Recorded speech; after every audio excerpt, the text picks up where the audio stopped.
Bloodshed between the Israeli Jews and the Palestinian Muslims is routinely reported by the Western news media.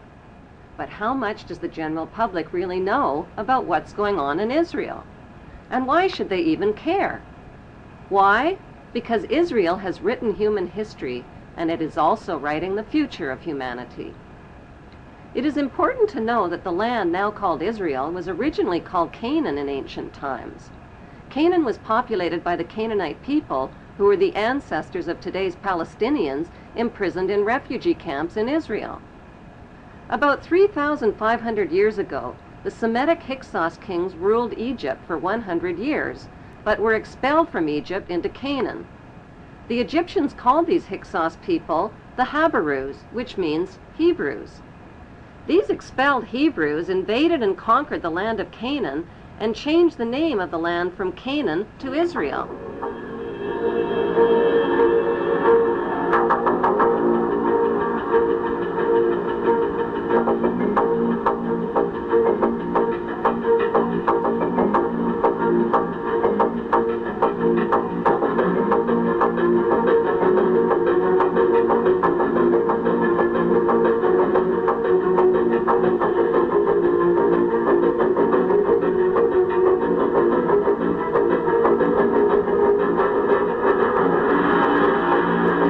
In 135 AD, the name was once again changed to Palestine after the Romans conquered the land.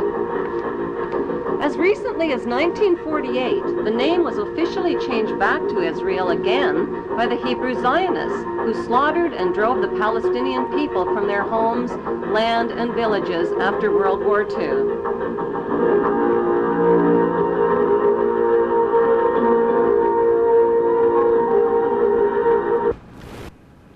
The best way to understand what's really going on in the world today is to journey back in time and dig up the ancient secrets of the past. Those ancient secrets have been hidden by the ruling class beneath the shifting sands of Egypt for more than 4,000 years.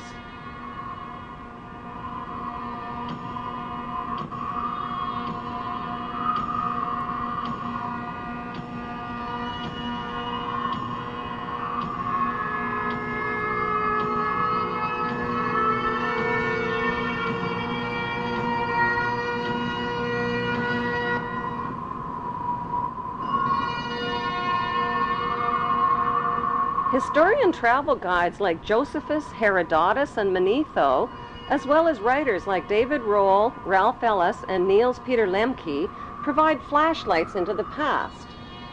The earliest remains of human life on Earth were discovered in Africa. The ancient Egyptians kept detailed records of their culture and history in tombs, in temples, and on pottery, using pictures and writings called hieroglyphics. Archaeology experts have found absolutely no evidence whatsoever that Hebrew Jews lived as slaves in Egypt or of their exodus from Egypt. The plain truth is that Moses didn't lead Hebrew slaves out of Egypt any more than Charlton Heston did.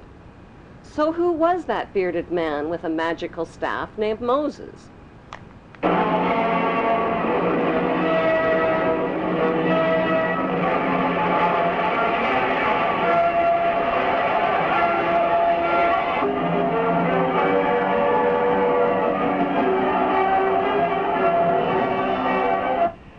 There is not one shred of archaeological evidence for the existence of Moses or of any of the Bible's main cast of Hebrew characters, from Abraham to Jacob to Joseph to King David to King Solomon.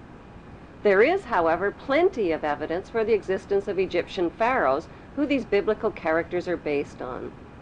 The Bible's Old Testament has carefully covered up the connection between the Egyptian pharaohs and the Hebrew patriarchs by mixing up historical facts with myths and legends.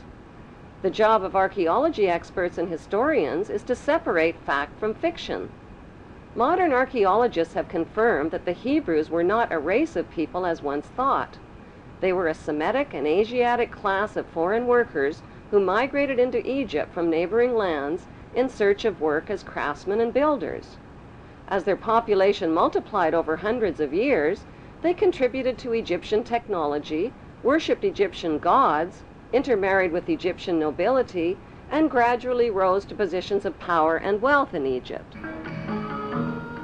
The Bible story of the Hebrew Jews begins with Abram, who was born north of Canaan in the town of Ur around 2055 BC. Abram married his beautiful sister Sarai. At God's command, the incestuous couple changed their names to the Egyptian names of Abraham and Sarah and migrated to Egypt. Once in Egypt, Abraham turned his sister wife Sarah over to the Pharaoh as his harem sex slave and was rewarded with gold and silver. Abraham received covenants or promises from God. God promised to make his name great and to make a great nation for him. God also made a circumcision covenant with Abraham, commanding him to mark the flesh of his people and slaves by cutting off the protective foreskin of their penises. Circumcision was a painful barbaric custom that was introduced into Egypt near this same time and has survived to this day. It is the unnecessary mutilation of the genitals of little boys and implies that God made a mistake in design. This mutilation custom has more to do with a mark of Hebrew ownership than with hygiene. In the continuing Bible story, Abraham married an Egyptian woman named Hagar because his sister wife Sarah couldn't conceive, but at age 90, Sarah finally gave birth to a son named Isaac. Following God's order to sacrifice his son, Abraham hog-tied Isaac and picked up a knife to kill him. Just as Abraham was about to plunge the knife into Isaac, he learned God was only kidding.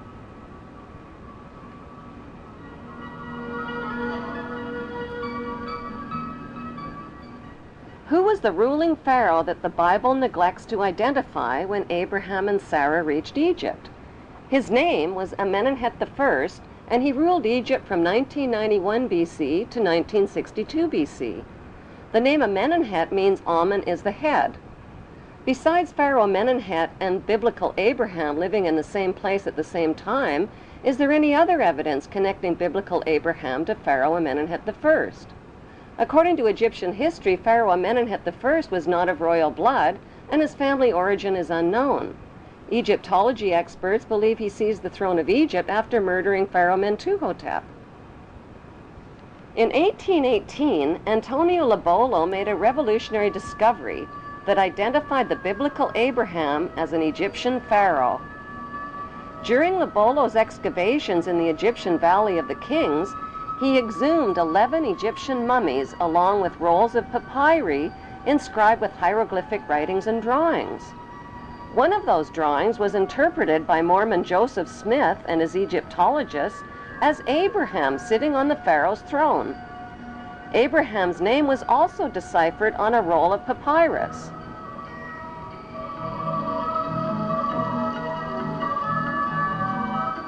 Joseph Smith published his controversial findings in the Book of Abraham in 1842 and was murdered 2 years later.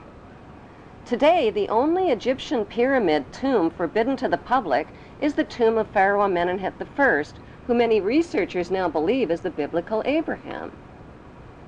Why have Egyptologists never found the remains of Pharaoh Amenemhet I or a biblical Abraham?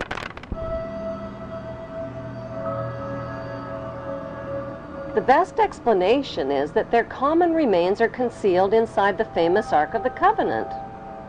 The Hollywood movie Raiders of the Lost Ark was about the search for the lost Ark of the Covenant.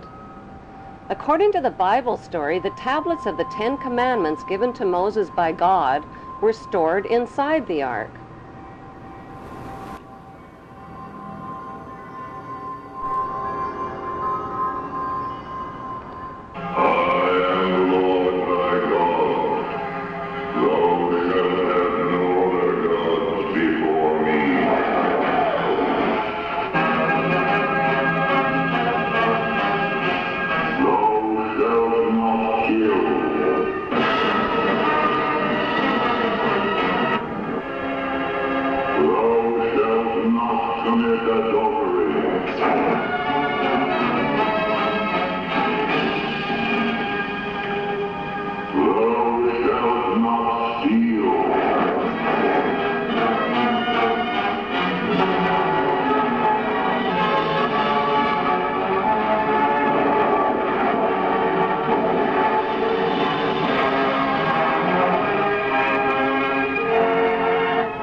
Egyptian artifacts tell the true story about what's really inside the Ark of the Covenant.